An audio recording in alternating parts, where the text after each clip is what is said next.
and granuloma inguinale. These are three short topics: vaginal discharge, lymphogranuloma venereum, and granuloma inguinale. Today we will be studying about these three short topics. First, vaginal discharge. Vaginal discharge, it is characterized by white cord-like discharge along with burning and itching in vulvar skin. Vaginal discharge, it is characterized by white cord-like discharge along with burning and itching in vulvar skin. It can be seen, vaginal discharge can be seen in vulvovaginitis and bacterial vaginosis. So, vaginal discharge can be seen in different conditions such as vulvovaginitis and bacterial vaginosis. Now, what is vulvovaginitis? It is characterized by bad feces odor and increased yellow-green adherent discharge with or without itching. Vulvovaginitis is characterized by bad feces odor and increased yellow-green adherent discharge with or without itching. In acute vaginitis, squamous epithelial lining of vaginal wall is invaded and inflamed. In acute vaginitis, squamous epithelial lining of vaginal wall is invaded and inflamed, causing discomfort, itch, and pain in addition to discharge. So, in acute vaginitis, in addition to discharge, there will be discomfort, itch, and pain due to invasion and inflammation of squamous epithelial lining of vaginal wall. Now, what are causative agents of vulvovaginitis? Most common cause is parasite called Trichomonas vaginalis. Trichomonas vaginalis is parasite. The most common cause of vulvovaginitis is Trichomonas vaginalis. Along with this parasite, fungi such as Candida albicans and sometimes bacteria such as Neisseria gonorrhoeae, they can be the causative agents of vulvovaginitis. But most common cause of vulvovaginitis is Trichomonas vaginalis. Along with Trichomonas vaginalis, sometimes Candida albicans and Neisseria gonorrhoeae also may lead to vulvovaginitis. For lab diagnosis of vulvovaginitis, we have to collect vaginal swab. If we have to perform lab diagnosis of vulvovaginitis, we have to collect vaginal swab sample. Two swabs should be collected, one for smear preparation and other for culture. In smear preparation, in microscopic examination, we can perform wet film and gram staining. Wet film means we will put normal saline and we will rub the swab, then apply cover slip and observe under microscope. This is called wet film. In this, as Trichomonas vaginalis is most common causative agent of vulvovaginitis, it is a motile parasite. So in wet film, there will be appearance of motility of Trichomonas vaginalis. So in wet film, we will demonstrate Trichomonas vaginalis, which is motile, which will move from one place to another while focused under microscope. Similarly, gram staining can be done. It can be done for observation of Candida or Neisseria gonorrhoeae. So we have to collect two swabs, two vaginal swab sample, one for smear preparation, other for culture. For smear preparation, we can perform either wet film and gram staining. Now, wet film for Trichomonas vaginalis and gram staining for Candida and Neisseria gonorrhoeae. Similarly, for Candida and Neisseria gonorrhoeae, we can perform culture by using other swab, other vaginal swab. Culture can be done in either blood agar or Sabarot's dextrose agar. For Candida, SDA, Sabarot's dextrose agar, fungal culture media, and for suspected Neisseria gonorrhoeae, blood agar.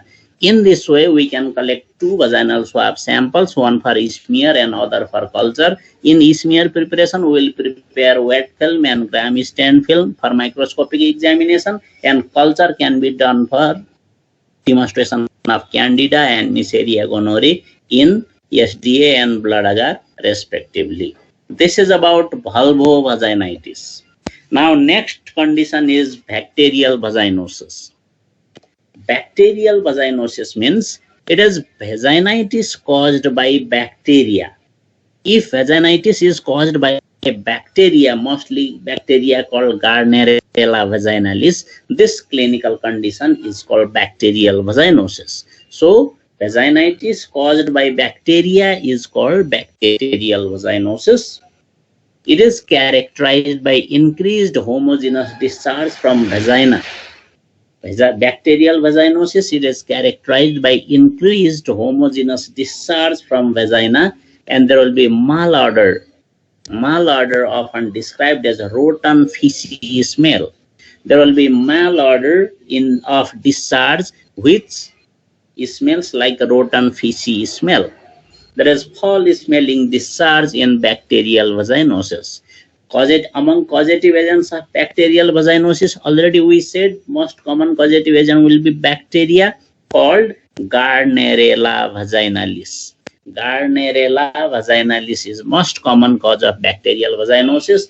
Other bacteria which are causative agent of bacterial vaginosis includes Mycoplasma, Mobiluncus, Prevotella, Bacteroides, Streptococcus.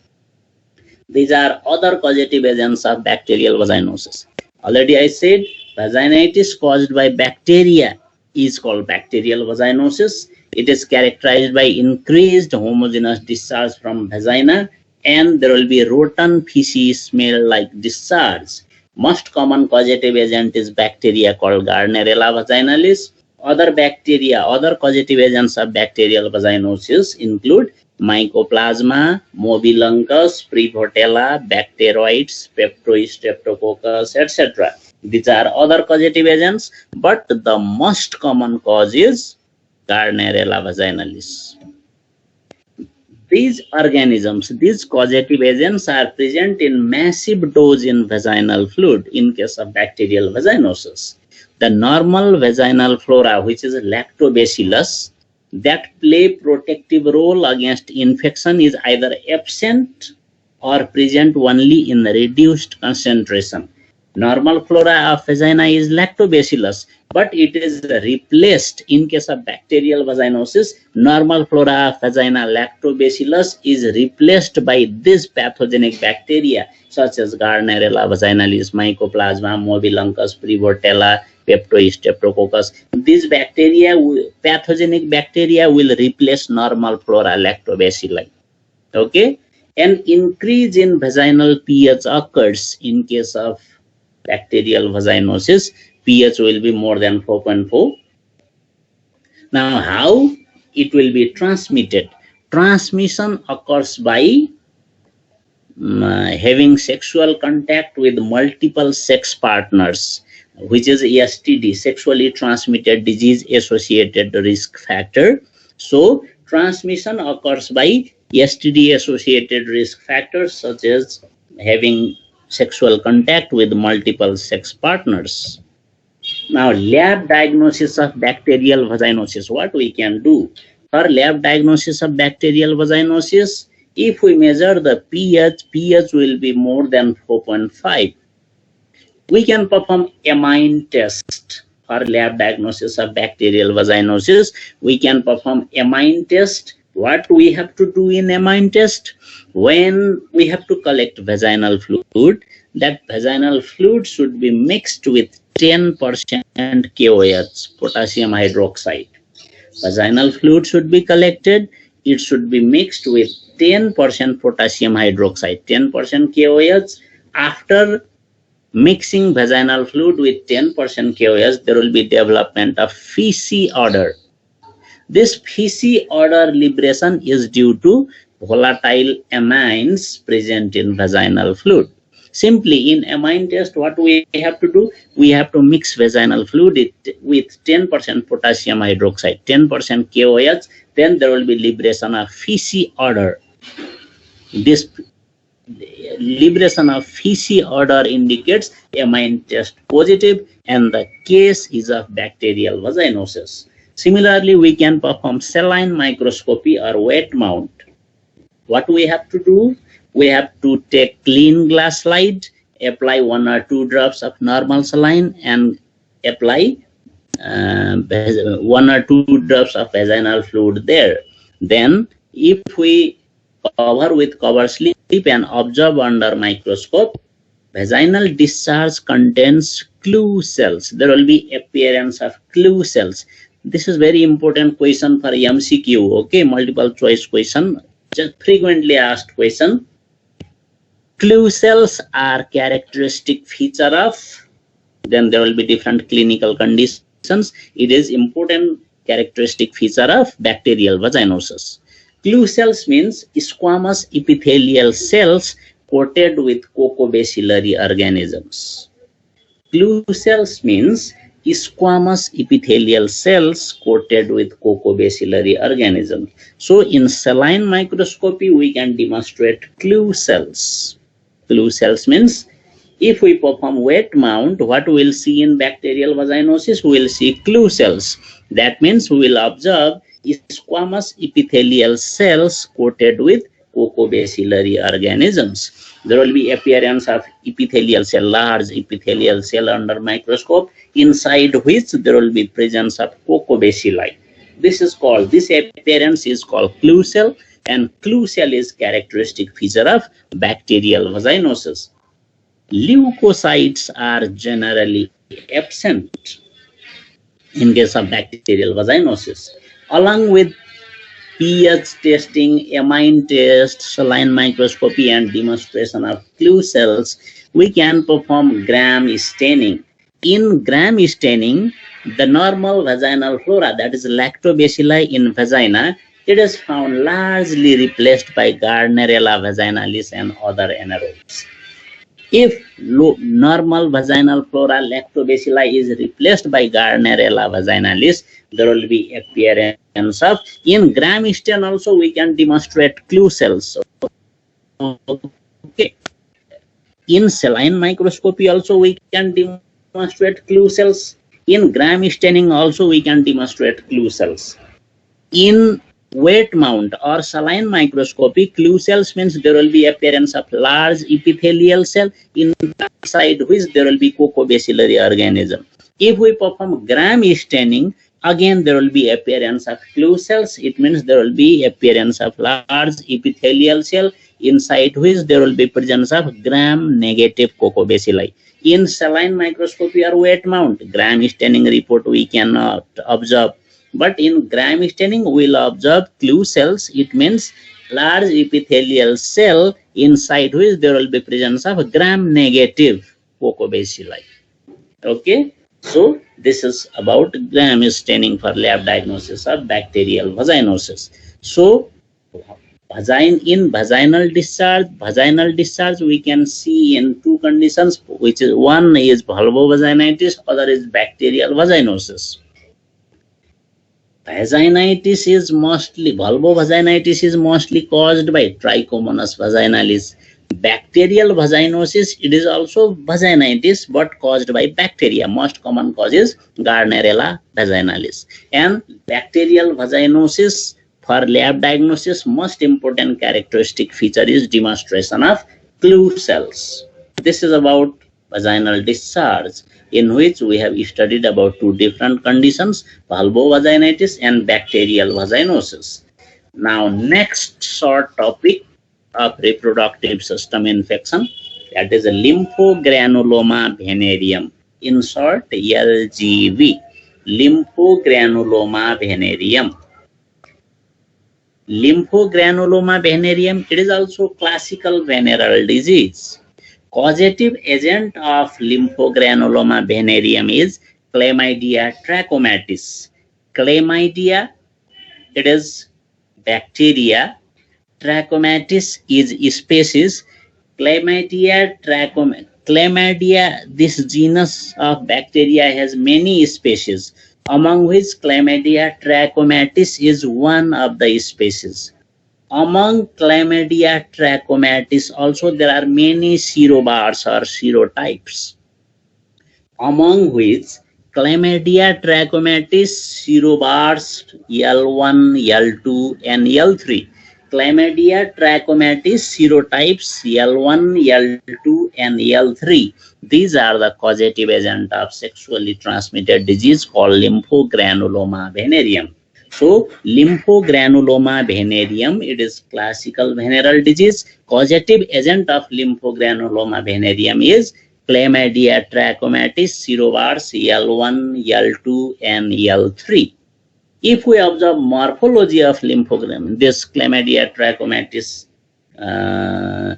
it is gram-negative cocobacilli, which is obligate intracellular. It has certain property like viruses also. Initially, Chlamydia, it was in confusion whether to put it in bacterial group or viral group. But later on, according to genetic study, it was included under bacterial group. So it is gram-negative cocobacilli, but it is obligate intracellular. This obligate intracellular property, this is just like property of virus. So it is gram-negative cocobacilli, which is obligate intracellular. If we observe cultural characters of Chlamydia trachomatis, though it is a bacteria, it has certain property like viruses. So this Chlamydia, this group of bacteria, it is non-cultivable in artificial bacteriological culture media such as blood agar, Macanchi agar, etc. Chlamydia do not grow in bacteriological culture media. We require tissue culture or cell culture. It can be grown just like viruses. It can grow in either egg inoculation or cell culture such as HeLa cells, which is human cervical cells, and HEP2 cells, human epithelial cells. So, Chlamydia, causative agent, Chlamydia trachomatis, serovars L1, L2, and L3 are causative agent of lymphogranuloma venereum. They are gram-negative cocobacilli, which are obligate intracellular. And if we observe cultural characters, it is non-cultivable in bacteriological culture media such as blood agar, Macanchi agar, nutrient agar, etc. It grows just like viruses in egg cells, HeLa cells, or HEP2 cells. This Chlamydia, it has two forms. It exists in two morphological forms. One is called elementary body, EB, elementary body, which is extracellular and infective form, and other form is reticulate body, RB, which is intracellular and replicative form. Elementary body is extracellular and infective form. Reticulate body is intracellular and replicative form, multiplying form. So, Chlamydia trachomatis, it exists in two morphological forms, elementary body EB and reticulate body RB. Now, pathogenesis of lymphogranuloma venereum. Source of infection is patient suffering from lymphogranuloma venereum. Mode of transmission, it is by unsafe sexual contact. Incubation period, it ranges from 3 to 10 days. Now, how lymphogranuloma venereum develops mechanism? If there is one partner suffering from lymphogranuloma venereum, if it has unsafe sexual contact with other healthy partner, this infection is transmitted to initially healthy partner, to other sexual partner. Then elementary body, which is extracellular infective form, it enters that healthy host and it gets converted to reticulate body. Conversion into reticulate body or intracellular or replicative form, multiplying form. This reticulate body, it helps in antiphagocytosis. Reticulate body helps in antiphagocytosis. Antiphagocytosis means there will be intracellular survival of this bacteria in the new host. Then it will lead to development of clinical lesions in the genitalia, which are characteristic feature of lymphogranuloma venereum. In this way,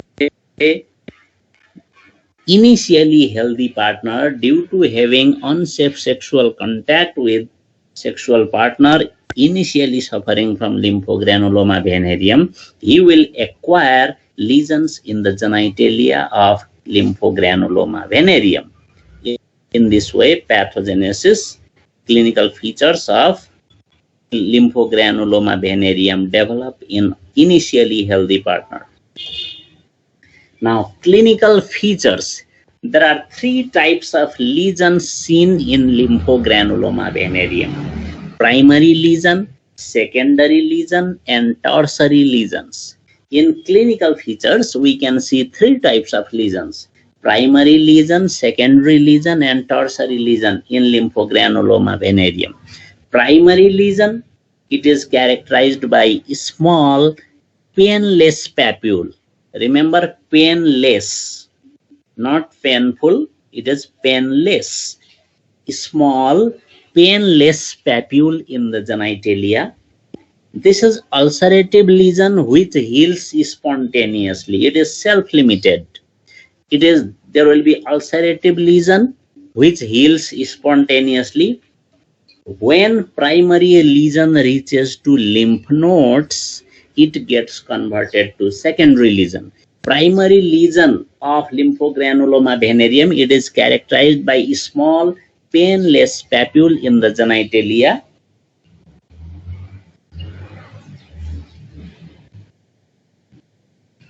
Primary lesion, it is characterized by small painless papule in the genitalia.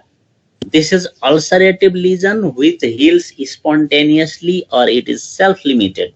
After primary lesion, this primary lesion, if it reaches lymph nodes, it is converted to secondary lesion.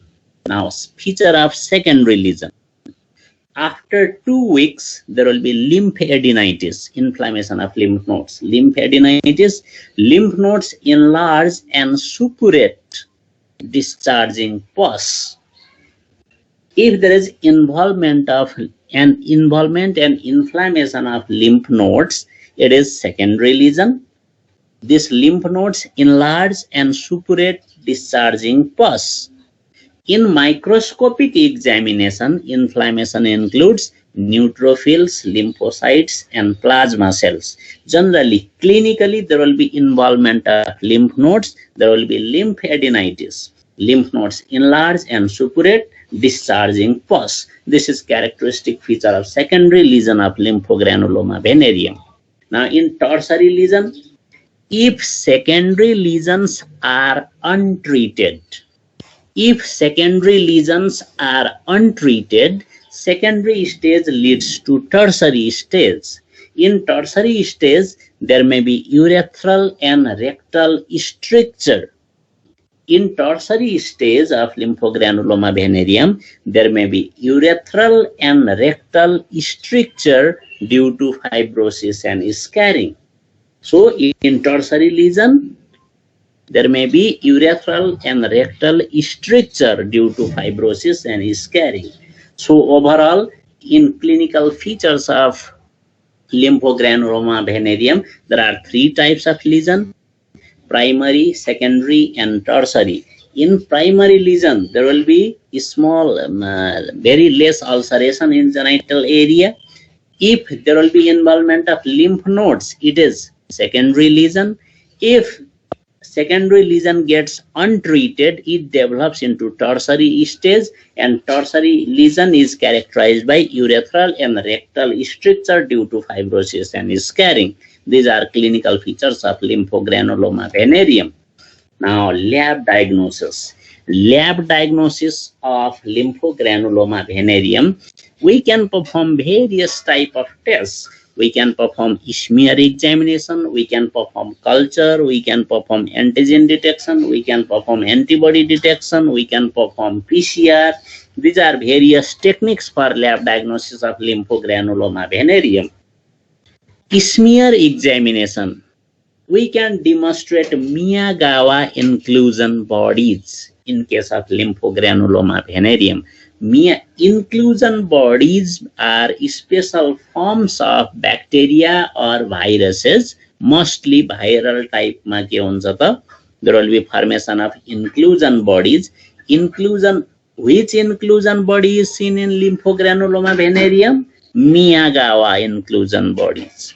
According to name of Japanese scientist, it is named as Miyagawa inclusion body. So if we will be able to demonstrate Miyagawa inclusion body in smear examination, it indicates person is suffering from lymphogranuloma venereum. Similarly, we can perform culture. Already we said, though it is bacteria, but it is non-cultivable in bacteriological culture media. We require viral culture media, such as we can perform egg inoculation, culture in HeLa cells, HEP2 cells, monkey kidney cells.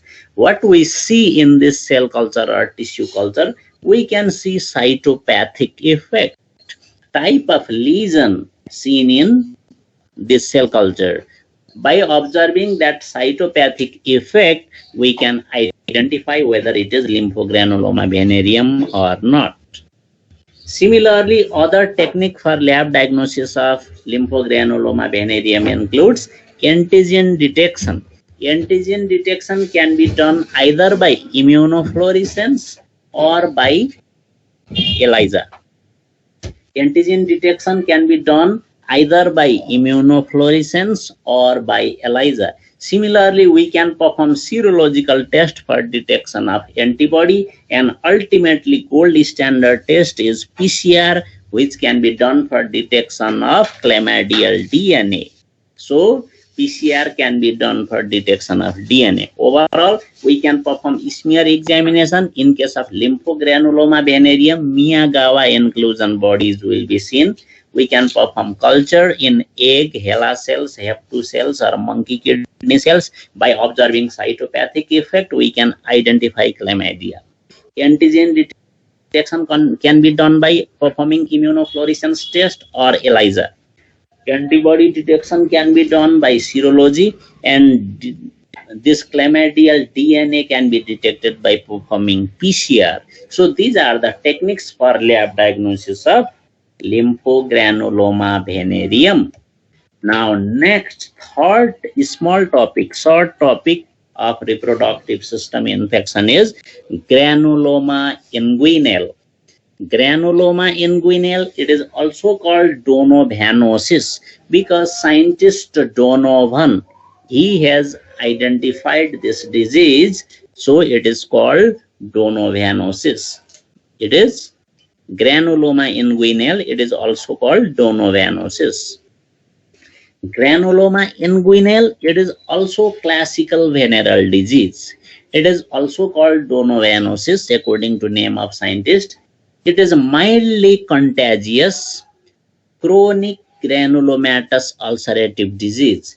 It is a mildly contagious chronic granulomatous ulcerative disease involving skin and lymphatics of genital and perianal area. It involves skin and lymphatics of genital and perianal area. It is a mildly contagious chronic granulomatous ulcerative disease. Causative agent of granuloma inguinale is Klebsiella granulomatis. Initially, it was not called Klebsiella granulomatis. Old name of this bacteria is Callimatobacterium granulomatis. But nowadays, Callimatobacterium, it is grouped as group in Klebsiella. So nowadays, causative agent of granuloma inguinale is called Klebsiella granulomatis. Morphology of this bacteria, it is gram-negative cocobacilli which is encapsulated. It contains capsule. It is gram-negative cocobacilli having capsule. Now cultural characters. It is also non-cultivable in artificial media. In culture, it can be seen in mononuclear cells like macrophages. In cultural characters, it is non-cultivable in artificial media. In culture, it can be seen in mononuclear cells like macrophages. Macrophages means monocytes, but large form of monocyte. They are called macrophages. In culture, it can be seen in mononuclear cells like macrophages. Pathogenesis. How clinical features of granuloma inguinale develop? First, source of infection is infected patient. Mode of transmission by unsafe sexual contact. Incubation period ranges from 1 to 4 weeks. Now, how it develops? Klebsiella granulomatis enters healthy person after having unsafe sexual contact with infected partner. Then multiplication of this bacteria occurs in macrophage, which will lead to development of clinical features of granuloma inguinale. Now, what type of clinical features or lesion will be seen in case of granuloma inguinale? That is important. Early lesion is papule. Early lesion of granuloma inguinale is also papule, age of which is elevated and irregular. Early lesion is papule. It means in early stage there will be appearance of papule, age of which will be elevated and irregular. Lesion is painless. Lesion is painless.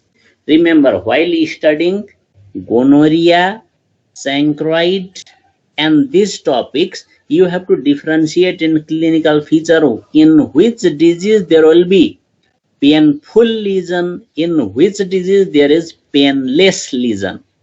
So in granuloma inguinale also, lesion is painless, but it bleeds easily.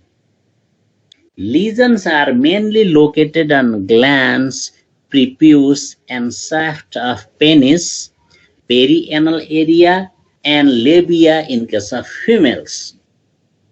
In case of males, lesions are mainly located on glands, prepuce, and shaft of penis, and in case of females, in perianal area and labia in case of females. Later, through auto-inoculation, initially there is early lesion is papule.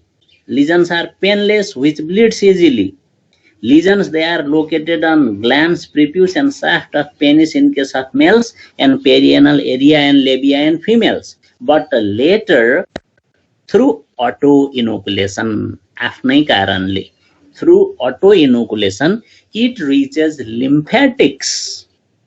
Initially, there will be papule, which is painless, which bleeds easily. They are located on genital area. But later, through auto-inoculation, it reaches lymphatics, and there will be formation of pseudo-bubo. Bubo means swelling in lymph node. Bubo means swelling in lymph node. But here, in case of granuloma inguinale, through auto-inoculation, it reaches lymphatics, and there will be formation of bubo and pseudo-bubo. Pseudo means false. Pseudo-bubo. It appears like bubo, but actually it is not bubo. That is called pseudo-bubo. So, through auto-inoculation, later it reaches lymphatics, and there will be formation of pseudo-bubo, which is suppurative.